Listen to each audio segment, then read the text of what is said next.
Come, let us spill this already spilled juice and get into some entertainment news.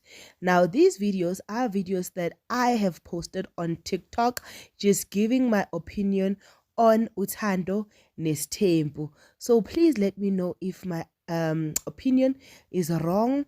Am I seeing things wrong? Am I choosing sides or what? Yeah, but this is what happened on Uthando Nestembu, and I thought I should just break it down and share it with you. Please do not forget to like, share, and subscribe. Let us start also ngoMayeni. uMayeni is very wise. uMayeni does not play games because she's stupid. She does not respond less because she's stupid. Ugo is very wise. Ugo pays attention to the undertone. Ugo pays attention to what's being said and underlines ukuthi okay, le isukaphi. This is why I'm saying so. Ubizi meeting kuSibindi noMseleko. Already uSibindi was frustrated and scared ukuthi manje kuyokhulunywana. All right, kuleyo meeting ugirl is addressing indaba yalendlu enkulu. Athi phela uGellings umacele uthi if nifaka umuntu kule yandlu emele kube yakhe abantwana bakhe basenakhaya. So meaning ukuthi she's forced to go ayofuna istand somewhere and then abantwana bakhe babe nekhaya. So fine, I get that to some extent because mhlambe na ufuna indle yelo. But uneSea Park. She's got her whole house at Sea Park. She should be comfortable there. Ikhaya labantwana bakhe lelo. Or am I wrong? Okay. Sharp.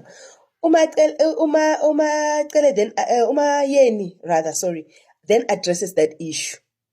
That was not the issue kakhulu for me. The issue was the things that uSibindi has said in the diary sessions. Yeah, guys, isizini elandelayo.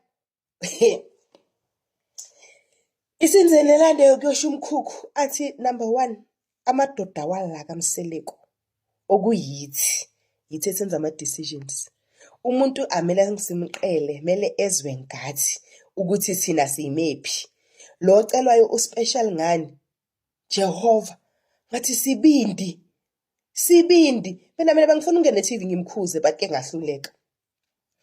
But uMayeni was able to see ukuthi uMacele is going to create something when uSibindi takes polygamy yakhe.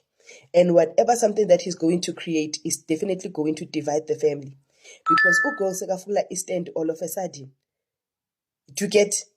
But ke makatshela umuntu wakhe uMayeni ngoMacele akasamtshela ukuthi hayi phela nami ngiye ngathi kuleyo conversation ngiyofuna esami stand nami ukuthi nami ngizimele.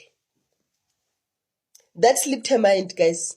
Le ukuthi yena naye ye stand akayishongo. Sekuba ngathi uGellings lo phela onenkinga. Angazi.